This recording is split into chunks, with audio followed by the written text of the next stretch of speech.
Thank you. So we have this funny topic, jumping the goldfish, and this will all make sense in a few minutes, okay? That's the hat. I left it in my office. I got home last night. I went all over the house. I was yelling at my wife, like, where's my hat? Where's my hat? And I was like, oh, yeah, it's in my office. So anyway, the only important thing on here, this IoT Hall-of-shame, right? IoT Hall-of-shame.com. I maintain a list of things that have been hacked or have known vulnerabilities. I can't even keep up with it, right? Like, it's a daily thing. So if you want to amuse yourself, you know, you can go see it. I'm on Twitter. These things end up in Twitter, et cetera. Now, like Security 101, how many people have already typed a URL in that they saw on a random slide? Okay, see, like just something to think about, Like they tell me download an app to play a game. Yeah, no thank you. All right, so I started building this little slide deck years ago, and I had like a half a dozen things, and I would start with the question to the audience, like, which of these devices has been hacked? Any answers? All of the above. This is a tiny subset of what I have. I have a whole movie complete with Benny Hill music, right? Like showing things have been hacked. It affects every industry, every part of your life. Safety critical devices are being breached all the time, okay? Your car, anybody got a car that's newer than 2014? Anybody own a Chrysler product newer than 2014? Wow. Oh, one guy's going to admit it. The rest of you are like, I'm talking about it. Okay. So cameras. Sean and I did a podcast recently, right? And I always put cameras in. Always. I never pick a single one out when we talk about the Hall of Shame because camera is like every fourth entry, right? From an SLR, Canons, you can rewrite the firmware in a Canon and do all kinds of fun stuff with them. She's already done it, right? She doesn't know what else that firmware did that she installed from some weird guy in Iran, but it's all good. But security cameras, that's the ultimate irony, right? Your security camera is spying on you. So, like, it affects everything everywhere. Now, the thing that's interesting about it is that they're all parts of an ecosystem, right? So, my basic goal here today, like, I guess MK left, so that's good, because my goal is opposite to his. He kept going, I want to reassure you, I don't want you to be paranoid, I don't want you to be worried. My goal is to frighten you. Like, if any of you sleep tonight, I've failed, right? If you ever, like, if you go home and you feel like I'm sleepy and I need to stay awake, go to the IoT Hall of Shame, right? It'll just give you the heebie-jeebies. The thing about this whole ecosystem problem is that people ask, why does it matter? I had this discussion yesterday with the guy I work with. Why does it matter? It's just a stupid little blah, blah, blah. So we're going to show why it matters, how this ecosystem creates the problem. Some real world incidents. We're going to talk about the Philips light bulb. Show of hands. Come on. Really? Come on, bigger. Admit it when you got them. Okay. How many of you have updated your firmware? Okay, we're going to take the list of the rest of you, and tonight you're going to have some fun in your house. We're going to talk about medical diagnostic machines. Who cares? Someone gets a copy of my x-ray? I don't care. Someone turns my light off? I don't care. Maybe if I'm going in the basement, it's a basement light. Maybe they can hurt me, but other than that, office thermostats, right? And thermostats, it's another constant in the Hall of Shame, thermostats in general. And by the way, having an internet-connected thermostat opens all kinds of great capabilities. But you have to make sure that you're covered. And a fish tank. There's our jumping the goldfish, okay? So the Philips light bulb attack. Now, initially, this is one of those classic things. IoT, a lot of it, especially industrial things, is being built by hardware guys. And they have little tiny devices with tiny amounts of code, and they're going, hey, what's the risk model here? What can happen, right, as I'm trying to build my cost analysis? And I go, someone turns the light off. Big deal. Well, these devices are being built with old, they fixed it now in the late, if you have brand new ones, you're okay from that attack. They speak an ancient protocol designed to be used in a factory called wire. It's really simple. There's no authentication, there's no encryption, there's no handshaking. It's just little tiny bits of data on, off, on, off. And so they allow low-level access. So I think about light bulb, no big deal. Turns out you can own a router by having one of these on your network. So if you have one of these in your house that's old, Seriously, if it's old, throw it away. I'm deadly serious on that. If it's the last couple of years, just make sure it's up to date. But if it's old, throw it away because your router is compromised, okay? So that kind of a thing, this idea, it's an old insecure protocol, we didn't do a lot. I've seen this even in the medical space, that a lot of this going on in the medical space. We turn the light bulb on and off, no one cares. We attack the router, maybe I do care. And for those who don't know what that means, like once I have your router, I have everything, right? Like even if you're using HTTPS, I've got unencrypted versions of everything. I know your bank account, I know your password, I know the porn sites that you're visiting, whatever it is, I've got it all, right? There's a new one. This is a fun one. Okay, so now we have the modern light bulbs. One of the interesting things that the light bulbs do is that they talk to each other. And one of the big problems in IoT is that things are chatty. When we talk about cars later, Sean, like cars are talking a lot. They talk too much. Like devices should be seen and not heard. Okay? So because they talk to each other instead of just to a hub or to a router, they can send messages to each other. And so what can happen is that, you know, you put a virus in this thing and you think, okay, well, it'll go up through my, you know, through into my little hub, and it'll go through the hub, maybe out the router to the neighbor's hub or something, right? How long would it take to infect a city? Well, because they can talk to each other, this is an RSA paper. This one's theoretical, hasn't happened yet. We would know if it had, okay? It's big enough. They found out that if you had a large city that had at least 15,000 light bulbs, and you saw there was what, 20, 25% of you here had these bulbs? If you have 15,000 in a city, it takes 1 day to infect them all. 1 day, okay? And the question is, what can you do from there? Well, you could turn them all off, right? Can you access other things? Can you access routers? Or you can turn them into a little army, little DDoS army, right? Just boom. And part of the problem is that, again, there's no encryption going on. There's simple plain communication. You know, there's no validation between the bulbs. They don't know. Like, I could even pretend to be a bulb, and it will listen to me. Right? And this is one of the core problems, that we don't know when things are talking who they are or what they are what they say they're supposed to be. There's a funny attack called USB drive-by, where it's a little tiny piece of a microcontroller, looks just like a USB drive. You stick it in, anybody here got a Mac? You walk away and you don't necessarily, the screensaver will come on in a couple of minutes, right? If I plug that into your machine, I own it. Just like that. And it's because it tells the machine that at the moment I'm a mouse, now I'm a keyboard, and it does stuff. And you think that's storage. A lot of the things in the IoT Hall-of-Shame are USB-based devices that are pretending they're something else because we don't have that basic concept of trust. When I plug something into my computer that's a keyboard, I expect that it's a keyboard. If I bought some low-cost thing from China, maybe it's more than a keyboard. Right? Like, and seriously, think about your sourcing. Like, be really careful. What you're buying, where it's built, how it's assembled, who's backing it. Wasn't there just a big thing about that? The chips thing, we'll dive briefly down a rat hole here. The chip thing may or may not be real.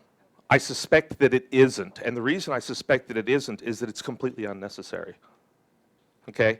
We know that chip counterfeiting is occurring at a radically high basis, even through tier 1 vendors. The government has said they get fake chips from Texas Instruments, okay, because they go through a second tier, a third tier, a fourth tier. The government also said at the Software Supply Chain Assurance Forum a couple of years ago that every weapons system failure in history, since we had electronics in them, is always associated with counterfeit chips. So they have this little machine, and it grinds the chip down it's not a nanometer at a time because that's too big, right? Like it's something smaller than a nanometer, and it builds up a map of the chip, and they can build up a new circuit. They can paint it to look exactly the same. They can add a new couple circuits. So while I believe conceptually that this could happen, it's like it's the really hard way to do it. When you're already building counterfeit chips, why would you add another chip that could be detected? I don't know. So In the semiconductor industry, so yeah. So it's an interesting thought. Certainly the idea that manufacturers may stick more than we think about in our devices, absolutely. But again, like with a smartphone, they don't actually need to. because it's already got a camera and a microphone and GPS and can execute arbitrary code. I was just, so like for the Hall of Shame, I was going to do this funny thing, okay? So I'm going to go ahead and do it now because it's kind of apropos. I went and downloaded an app right before this, Hall of Shame. Okay. So the first app that I pulled, and I have a witness here, like I took the top rated one from the Google Play Store, and it said, this app has to have permission to your photos. And your phone call history. And what was the other? There was another one, right? Like phone call history, files, photos. files. The bell needs my files and my call history and my photos. No, thank you. No, thank you. Right? You need to think about what you're doing. One of the core things about IoT is that you should be asking yourself, is the value, the connectivity bringing to me better than the risk it's bringing to me? Right? And Sean knows that one of my favorite things to say is, your children's toys, just say no. Because they've found children's toys with spyware built into them. How creepy is that, right? So light bulbs jumping from each other to each other and potentially doing a DDoS and blacking out a city. So, like it's a stupid attack, it's a light bulb, who cares? So maybe you care. Medical scanners, okay, again, like, do I care? Do I care if someone gets my x-ray?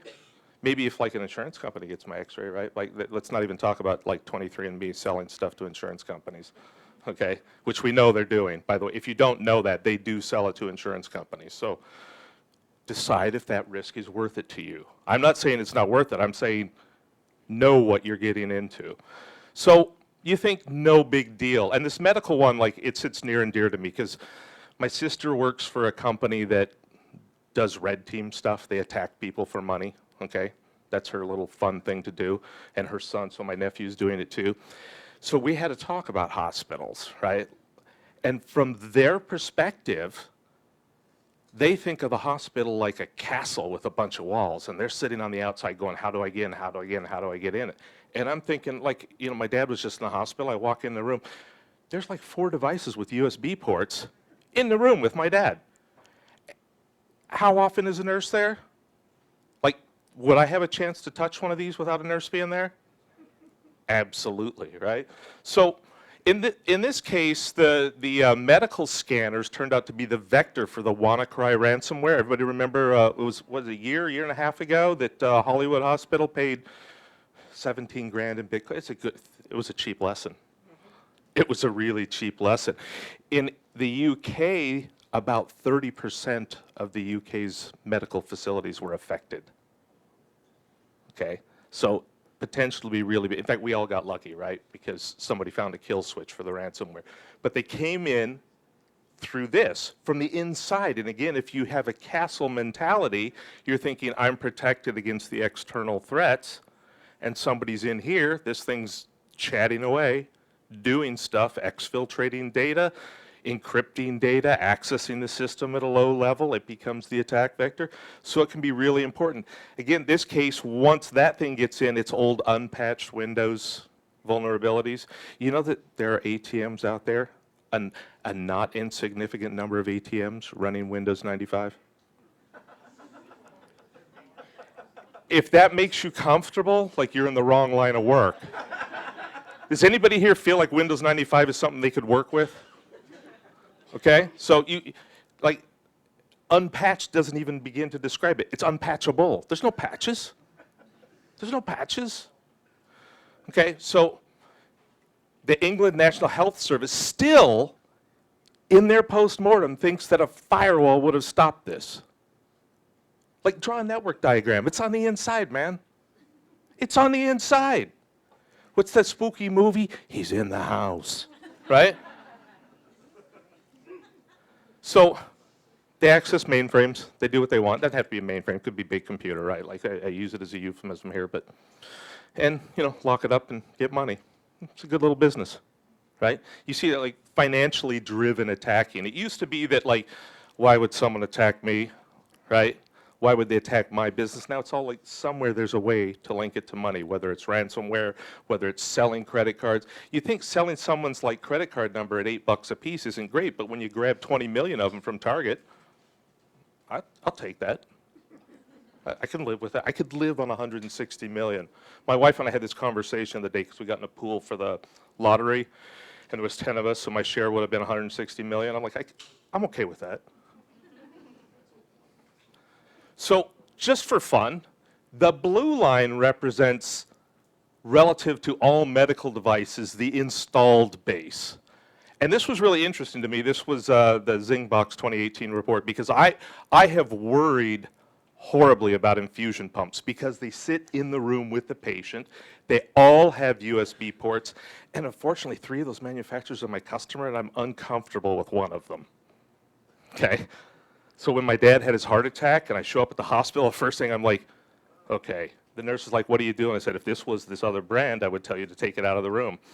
Okay? So I was worried about that being an attack vector. Currently, it's not the attack vector. Will it be? Yeah, okay. Imaging systems, 19% of the installed base of things in a hospital, and 51% of the security issues. Right? And again, people worry about the infusion pump because they go, oh, well, if we stop giving a dose or if we overdose, it's clearly got a security problem. The imaging machine, they're like, who cares, right? I care. You should care. All right, the thermostat. Anybody here a Mr. Robot fan? Right, I don't know if I could. Yeah, there we go. It's playing, right? Like, I was sitting on a plane to IQPC 2 years ago to Berlin. Some guy sits down next to me. You know, it's a long flight to Berlin, right? So he sits next to me. It's nighttime. I see he puts on Mr. Robot. He watches it for 12 hours, right? I go to sleep. I don't know this guy. Get back on the plane a week later. Same guy sits down next to me. Same guy. And by the way, like, I was in 19A both times, and he's in 19B both times. So figure out the odds. So he's like, hey, who are you? What do you do? Like, now we're talking, right? He's like, this Mr. Robot thing. I go, yeah, I saw you watch that. And he goes, is this stuff real? Does anybody know the answer to that? Yes, it is. Everything in it is not plausible. Everything in it has happened and is happening. Yeah. All real stuff, okay? So in this case, and I presume that this was the inspiration for the Mr. Robot episode, the thermostat turned out to be the attack vector in the Chamber of Commerce breach.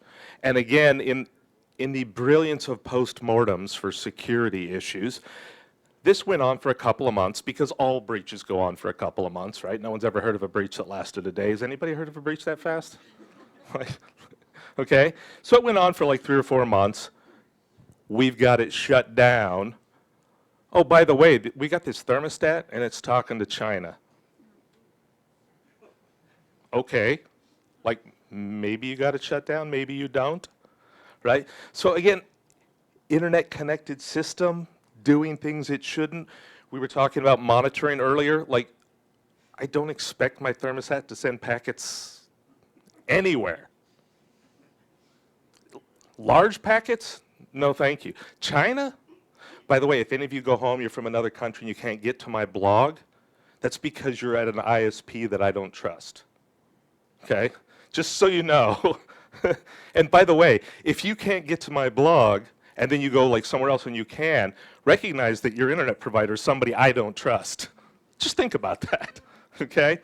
So, who's your thermostat talking? How many people here have some kind of a digital thermostat at home? How many have checked using ARP or something to see where it's talking to? 1, 2, right? Guys with the hats, they protect themselves. I'd ask them to take it off, but we all know it's foil on the inside.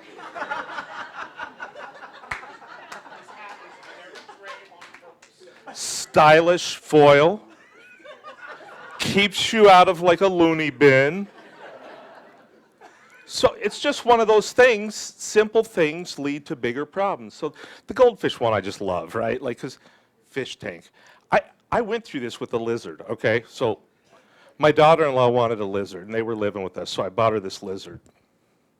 You know, bearded dragon thing, temperature control, gets too hot, it dies, gets too cold, it dies, blah, blah, blah, right? So I'm like, I don't have to deal with this. So I'm like, I'm gonna hook up like thermometers, I'm gonna connect it to the garage door so I can give it air, I'm gonna put an O2 sensor, like day-night cycles being simulated where I've got the whole thing planned out. And my daughter was like, no, it's just a stupid lizard, okay? So we did nothing. By the way, lizard died, okay, like that. I think my IoT might have been safer, but I don't know, right? The lizard could have led somewhere else in my house, right? I would have put it on a guest net because I don't trust it, right? That's the thing. Like, when a stranger comes to your house, how many people here just let them on your own Wi-Fi? A friend, a family, someone who doesn't live in your house, how many people let them on your internal Wi-Fi? You're all so nice. You know that every one of you has a router that supports a guest network. Like, it's not possible that you have a router that doesn't support this. And if you do, throw it away because I own it. Okay? Like, every router that doesn't support guest Wi-Fi supports, like, Crosssite scripting, for example. So I can take three major brands, three major styles of router. One uses ASP, so Microsoft technology. One uses JavaScript. One uses good old-fashioned CGI, so C code. You think these are three very different technologies.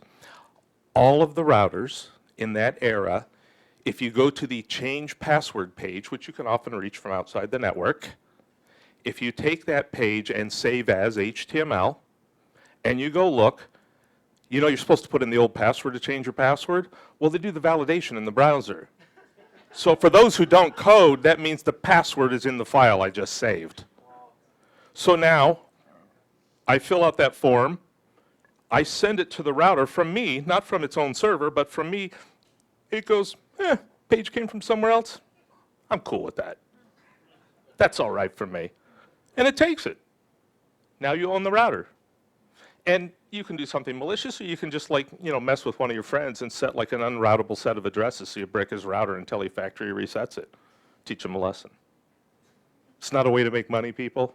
Disclaimer, right? Like, don't do evil things.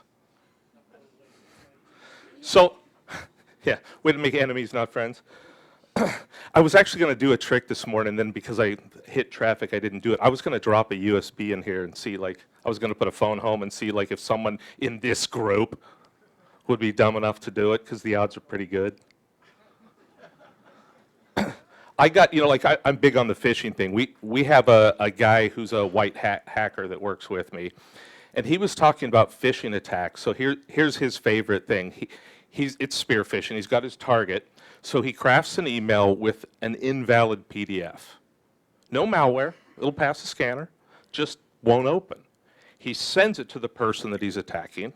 He gets on the phone and says, hey, I just sent you that invoice, that paper, that form, that whatever. Did you open it? No, I couldn't open it. Oh, what version of Acrobat are you using? Bingo, right? Now he sends a second email. You were expecting it, so for sure you click on it. And it's got an attack targeted to your specific thing. So the USB, it's kind of the same way. I got a call about a year ago from somebody, left a voicemail claiming that they work for DOJ. Well, DOJ doesn't call me, right? Like, they would only call me if I was in trouble. If I was in trouble, they wouldn't call me. They'd show up, right? So I'm like, phew. So being the kind of guy that I am, I called US DOJ. I didn't call them back. I called Washington, because, like, somebody impersonating DOJ, so they're like, that number is associated with that person, and that person works for us. However, you still don't know that that's, if you're paranoid, foil hat, you should be. I don't know that the guy on the other end of the phone, I don't know that the phone number's really real, because it could be spoofed. If I call it, maybe it's real. I'm not even going to guarantee that. High probability, but not 100%. I don't know that he is who he says he is. So they're like, well, here's what you do. Don't accept it. They actually tell you that. Don't accept it. You go through these. Here's the things you say to him. Here's what he should say back to you. So I called the guy back. Turns out he's real. Much to his luck, he was asking about an employee I used to have that I couldn't remember, so he got nothing. I put him through a whole thing to like authenticate himself. I got nothing to tell you, man. I don't remember that guy. I told him it's either good or bad, right? Because if I don't remember, look, I've been at the same company for 26 years, right? Like everybody has come and gone. And by everybody, I mean like no one has been at this company longer than me. Everyone has come and gone from my perspective. So if I don't remember you, it means you didn't do anything outstanding or anything horrible. So, take it for what it is. So the funny thing is I'm talking to the DOJ guy about why I put him through this for no information. We're talking about security. And he's like, oh yeah, I picked up a USB drive this morning in the parking lot at the DOJ in California, Sacramento. Okay, not some guy in a podunk somewhere that maybe we don't have the expectation. Like he's working for the state, DOJ in Sacramento, big office. He picks up a USB drive, he walks into the building, and he plugs it into a computer. I'm like, do you not know not to do that? He's like, well, I wanted to see what was on it, to see if there was something bad on it. So you put it like on a little protected thing that's not, no, I just stuck it in my, you know you have IT guys? You guys have a way to check a weird USB drive? See? There's a lot of ways to check a weird USB drive. I don't care what it is. Do not pick up a USB drive. That's why I was going to drop one here just for fun, make it phone home. It's evil though, right? Like it's evil. Make you feel uncomfortable, so I didn't do it. It is evil. So the fish tank. The fish tank has the thermometer to keep the fish alive, because otherwise you end up like me with a dead pet, okay? I killed my daughter-in-law's lizard. It's worse. If it was my daughter, it'd be bad. I killed my daughter-in-law's lizard, right? Like I let it get cold. We had that cold snap last winter. Yeah. The light wasn't coming on. The heating pad element broke, so the temperature changed in the tank. It had a physical, God forbid I should walk over to the tank and have to look at a physical thing in this day and age. Like, I'm not doing it, right? It should come to my phone. So I let the fish die, or the lizard die. So the fish tank's got a thermometer because, like, casino fish tank's expensive, right? The fish are expensive. So it's connected to the internet because somebody wants to be able to change and check it because, it's easier. So they bridged across it into, again, my crazy mainframe picture, but the data systems, pulled the high roller stuff. So apparently, we still don't know the name of this casino. I don't know, Sean, have you ever heard like, yeah, everything that I've checked, no one's like talking about, it was an RSA paper, but they won't say who it was. But apparently, think about this, when you're gambling, okay? So if you're a high roller, I don't know if this is that crowd, but if you're a high roller,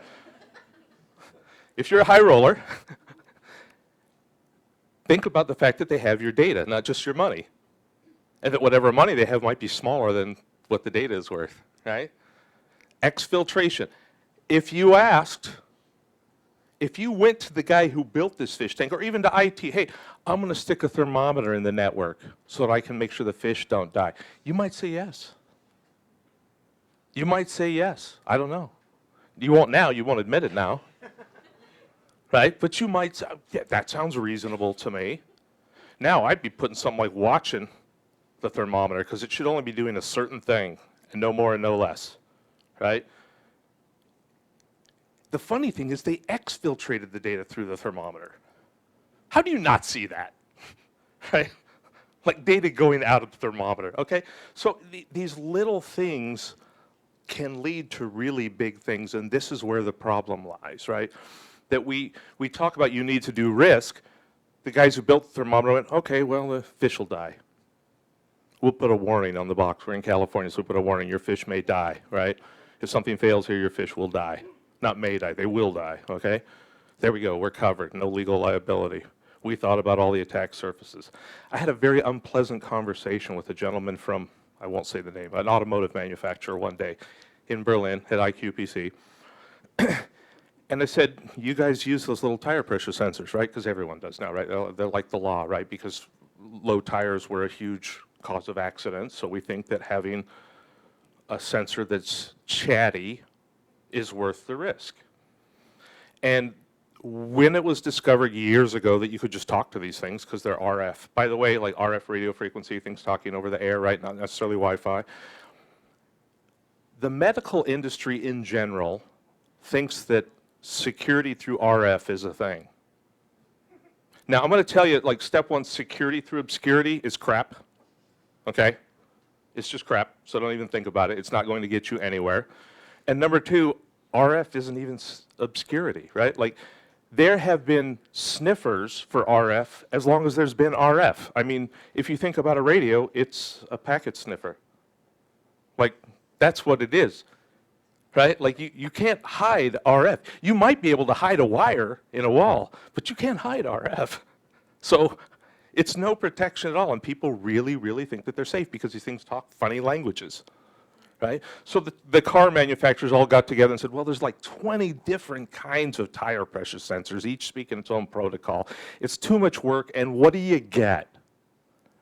I can either tell you your tire's low when it's not, so a mild annoyance, or I can lie and say it's full when it's flat, so maybe some danger.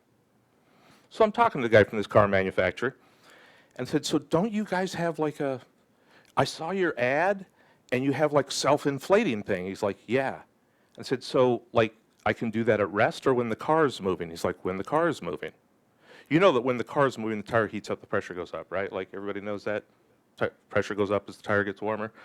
So I said, so you have to be able to do lots of pressure. How fast do you do this? It's like some portion of a second, right? Like, so you can do it really fast with lots of pressure, yes. What would happen if I told you that my tire suddenly was dropping towards zero when it was full? It's like, oh, you'd blow it right off the car. I said, oh, is that in your ISO 26262 ASIL? Do you have that in there? Because you know how hard it is to hack a tire pressure sensor? Anybody here hear of Wireshark? Like security guys, right? Hopefully a lot of you. There's a thing called CarShark. I don't have to know anything. I just go pull CarShark. It's on GitHub, right? And I walk around to cars in the parking lot. Oh, got one there. Got one there. I'm good to go. I'm good to go. You can kill somebody with a tire pressure sensor. No one's done it yet, okay? Yet, that we know of. People die in car accidents every day. Like, how innocuous would that look? Like, Russia's busy trying to poison people. Like, kill somebody in their car, right? Who's going to question it, right? All right, so a couple of things, like, because I've left you with some parents. Is anybody here comfortable at this moment, like with the crap they have at home? Does anybody feel like they're going to go home and either change the router or change the device or reassess some of their life choices? So I do want to talk, there's something a little different. I can get like super geeky, and I was warned not to get like too low level. So I spend my day working at the code level of security, not from the outside in, from the inside out. And I have a big soapbox I'm happy to climb on anytime you want. I did a webinar 2 weeks ago with CERT, the Computer Emergency Response Team, about code level security. It's on YouTube if you want to watch it. If you don't write code, like, save yourself the pain. Okay, it's really geeky. But the point is that right now, we are building things, and we think that we can test security into these things. It's a known adage at this point that you can't test quality into a product. But somehow we think you can test security into a product. So that's okay. So my whole thing is we have to start doing things differently. We have to use a standards-based engineering approach. Again, if I build an electronic device, you've all got these things, and you look on them, somewhere there's a little UL symbol, Underwriter's Laboratory, meaning if followed engineering standards is not going to shock you under normal conditions. There are coding standards around security that provide this same level, and so that's what I'm out promoting. I'm on the board for UL 2900 trying to fix what people are doing. So that's my thing, and these standards that I've listed here are secure coding standards, but also for all of you here, like number 3, we have to hold vendors accountable, right? Like, don't buy crappy devices that won't tell you what the security is. Complain to the vendor, go get your money back, send angry messages. If you've got a foil hat, that's part of your job anyway, right? Like, send them angry. But seriously, we have to hold them accountable. We have to punish companies making crappy, insecure devices. If you want to know who those people are and check your, like, go to the Hall of Shame, right? You're going to see, so every one of you is going to find something you own in the Hall of Shame. That's just how it is. So we're going to get regulation. We started to have this argument, regulation versus, to me it's like regulation versus insurance. That's the opposite model, because we can either make it financially unviable to behave bad, or we can make it like, you know, unviable from a regulation perspective. You go to jail. Either one's going to work. They're both common. So like if you're involved in these things, make sure that you're doing the right thing. If you're consuming these things, add it to your risk assessment. This device, can it be hacked? Look at Shodan. Look at my site. If it can, what can happen? Do I need this device? Make sure it's part of your model. Because if you look at those fine print and those insurance things, man, they're going to say anything with a vulnerability published in the National Vulnerability Database that wasn't patched, we don't cover. I guarantee you. Because if I was writing it, that's how I'd write it. Right? Because again, they're in business to make money. So, thanks everybody.